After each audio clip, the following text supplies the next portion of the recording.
Un rebondissement inattendu vient de secouer la guerre en Ukraine. Après des mois d'impasse et de tensions croissantes, un cessez-le-feu de 30 jours est désormais sur la table. Mais une question cruciale reste en suspens. Moscou acceptera-t-elle de jouer le jeu ou ce fragile espoir de paix sera-t-il brisé avant même de voir le jour? Depuis hier, à Jeddah, en Arabie Saoudite, la décision a été prise d'aller vers un cessez-le-feu pour une période de 30 jours.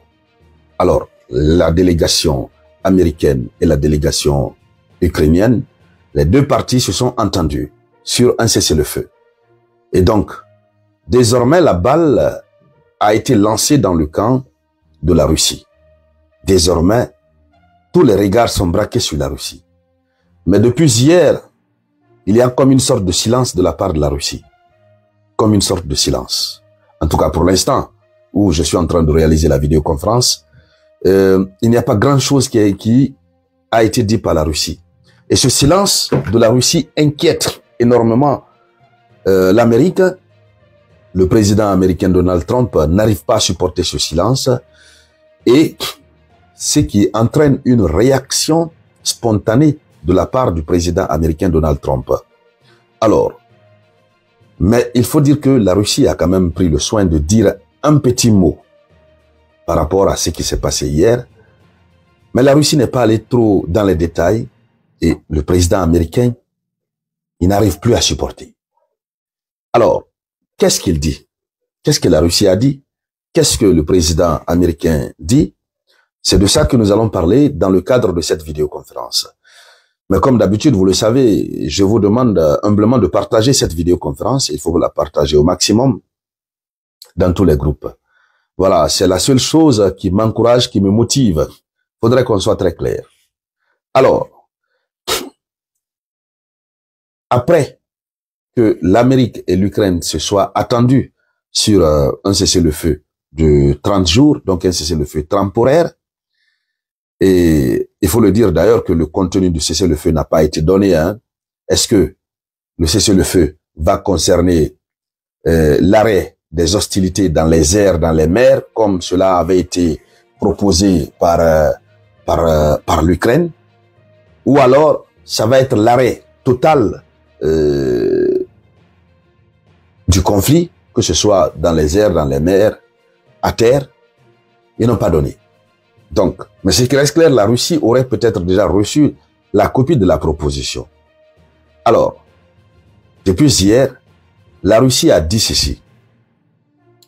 La Russie dit qu'elle va trouver le moyen d'échanger avec la partie américaine.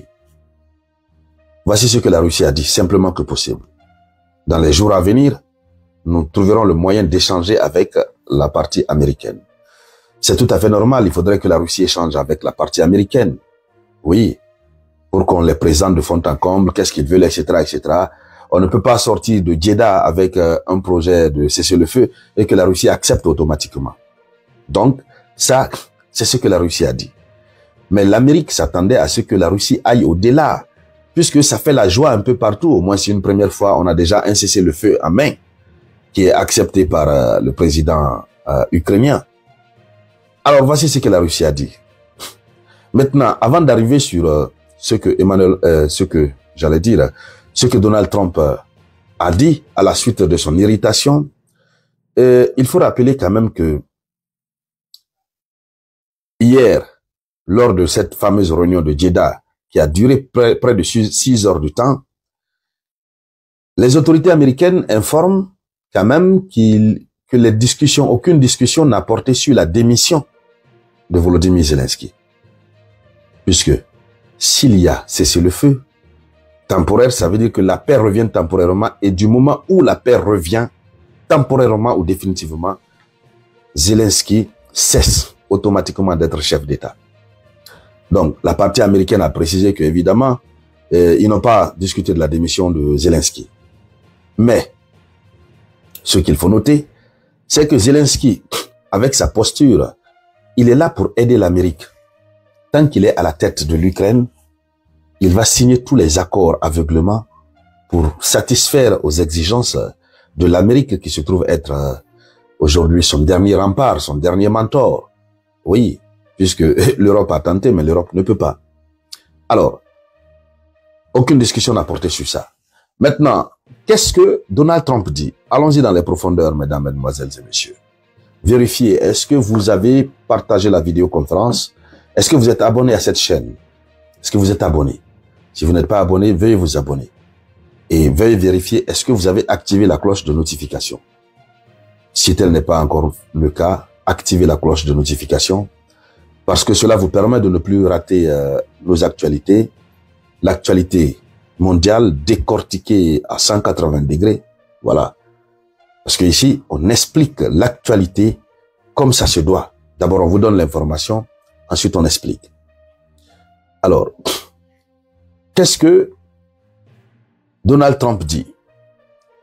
Il a d'abord commencé, hier soir, il a dit que la Russie et les États-Unis d'Amérique tiendront aujourd'hui ou demain de nouvelles réunions.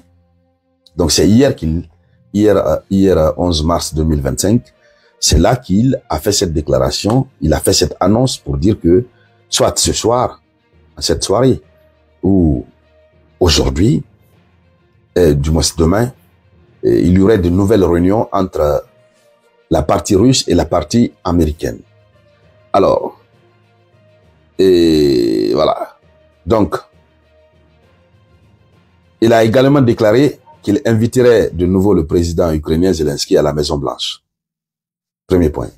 Maintenant, l'autre point, nous avons dit, la Russie a dit qu'elle n'exclut pas des contacts avec les représentants américains dans les prochains jours. Maintenant, l'autre point, Donald Trump, qui ne comprend plus rien de ce silence dont la Russie est en train de faire montre. Donald Trump dit ceci.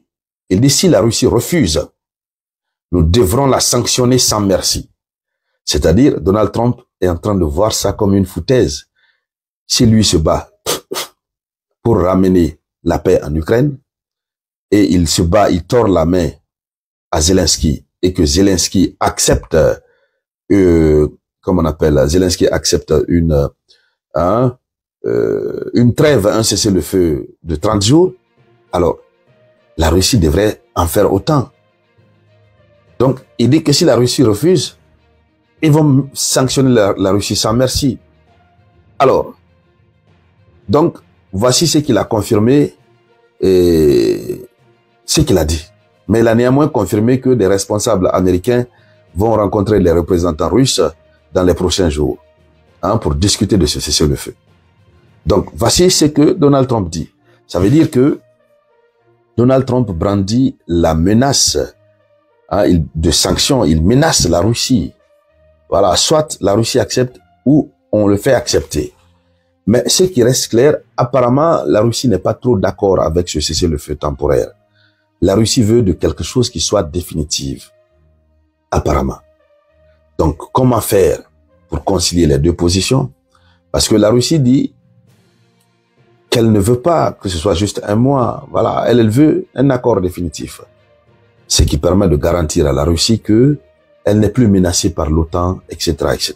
L'acceptation par Kiev du cessez-le-feu proposé par les États-Unis marque un tournant potentiellement majeur dans le conflit. Après des négociations tendues à Jeddah, la diplomatie semble reprendre un semblant d'influence et le retour de l'aide américaine pourrait redonner un souffle à l'Ukraine. Cependant, le véritable enjeu repose désormais sur la réaction de Moscou. Sans engagement de la Russie, cet accord restera lettre morte. Toutefois, la prudence est de mise. Cet accord n'est en aucun cas une avancée décisive vers une paix durable. Les tensions entre Washington et Moscou, les désaccords persistants sur les conditions de retrait et les enjeux stratégiques de part et d'autre rendent la situation encore extrêmement incertaine. Ce cessez-le-feu est-il une simple pause dans les combats ou le premier pas vers une résolution plus large? L'avenir nous le dira.